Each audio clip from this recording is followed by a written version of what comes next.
ఏదైతే ఆరోగ్యంగా ఉంటామో దేన్నే సాధించగలం అనేది ఒకటి నాది పరిగణ ఈరోజు యోగా డే సందర్భంగా నా నియోజకవర్గ ప్రజలందరికీ కూడా శుభాకాంక్షలు తెలియజేస్తూ యోగాని ప్రతినిత్యం అందరూ కూడా అలవాటు చేసుకొని తమ ఆరోగ్యాన్ని కాపాడుకోవాలని చెప్పేసి అందరికీ కోరుతూ అదేవిధంగా యోగాలో ఒక భాగమైనటువంటి వైద్యం ఏదైతే ఒక థెరపీగా ముందుకెళ్ళాలంటే అది కంపల్సరీగా ఒక వ్యాయామం ఉంటేనే ద్వారా మనం ఆరోగ్యాన్ని కాపాడుకుంటాం.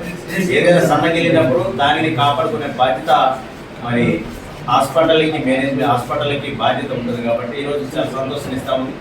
ఆ కాన్సెప్ట్లో మూడు ప్రాథమిక అంశాలు, ఒకటి విద్య, ఒకటి వైద్యం, మూడోది మౌలిక వస్తారు. ఈ మూడింటిని నేను కోఆర్డినేట్ చేసుకున్న తరుణంలో ఈరోజు నా నియోజకవర్గాన్ని రాష్ట్ర స్థాయికి తీసుకెళ్ళినటువంటి ఏదైతే వైద్య వృత్తికి అంకితం బాగా పనిచేస్తూ ఒక వన్యం చేస్తున్నటువంటి మరి సూపరింటెండెంట్ గారికి, వారి సారథ్యంలో, అదేవిధంగా డాక్టర్ విజయ్ గారికి, అదేవిధంగా మిగతా డాక్టర్స్ అందరికీ కూడా పేరున ఆల్ డిపార్ట్మెంట్స్ డాక్టర్కి, అదేవిధంగా సిస్టర్స్కి అందరికీ కూడా పేరున ప్రత్యేకంగా ధన్యవాదాలు తెలియజేస్తా ఉన్నాను.